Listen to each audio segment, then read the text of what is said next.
ഇപ്പോൾ ലൈവിൽ നോമിനേഷൻ പ്രോസസ്സാണ് കഴിഞ്ഞത്. ഈ വീക്കിലേക്കുള്ള നോമിനേഷനാണ് കഴിഞ്ഞത്. ഏറ്റവും അധികം ആളുകൾ പറഞ്ഞ പേര് ശ്രീരേഖയുടേതാണ്.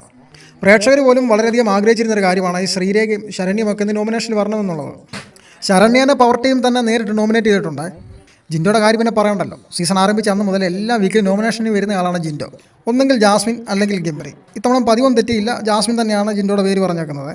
ഏതായാലും ഈ വീക്കിൽ ജാസ്മിൻ നോമിനേഷന് വന്നിട്ടില്ല. നോമിനേഷനിൽ വന്നിരുന്നെങ്കിൽ കാണാമായിരുന്നു. എനിക്ക് പുറത്ത് പോകണം, ഗബ്രിയെ കാണണം, എന്നെ പ്രേക്ഷകരെ ഔട്ടാക്കൂ, എനിക്ക് ഏറ്റവും കുറഞ്ഞ വോട്ടിടൂ എന്നൊക്കെ ഉള്ള നിലവിളികൾ നമുക്ക് കാണാമായിരുന്നു. ആ സീൻ നമുക്ക് മിസ്സായി. പിന്നെ ഏറ്റവും അധികം ആളുകൾ പറഞ്ഞ പേര് ശ്രീതുൻ്റെയാണ്. ശരിയാണ്, ശ്രീതു അത്ര അങ്ങോട്ട് ആക്റ്റീവ് അല്ല. കുറച്ച് ക്യൂട്ട്നെസ് ഒക്കെ വാരി വിതറി ഇങ്ങനെ വീട്ടിൽ നിൽക്കുന്നു എന്നുള്ളതേ ഉള്ളൂ. പിന്നെ പ്രേക്ഷകർ പിടിച്ചു നിർത്തുന്നതിൻ്റെ ഒരു കാരണം എന്നേലും ഒരു ശ്രീജുൻ കോംബോ കാണാമെന്നുള്ള പ്രതീക്ഷയിലാണ്. അത് കാണുന്നില്ലെങ്കിൽ പ്രേക്ഷകർ മടുത്തിട്ട് പുറത്താക്കും കേട്ടോ, യാതൊരു സംശയമില്ലേ. പിന്നെ അപ്സര, നന്ദന, സിജോ, അർജുൻ ഇവരൊക്കെയാണ് ഈ നോമിനേഷനിലുള്ളത്. അപ്പോൾ വീണ്ടും കൂടുതൽ അപ്ഡേറ്റുകളുമായി നമുക്ക് കാണാം. നിങ്ങളിതുവരെ ഈ ചാനൽ സബ്സ്ക്രൈബ് ചെയ്തിട്ടില്ലെങ്കിൽ ഒന്ന് സബ്സ്ക്രൈബ് ചെയ്ത് സപ്പോർട്ട് ചെയ്യണേ.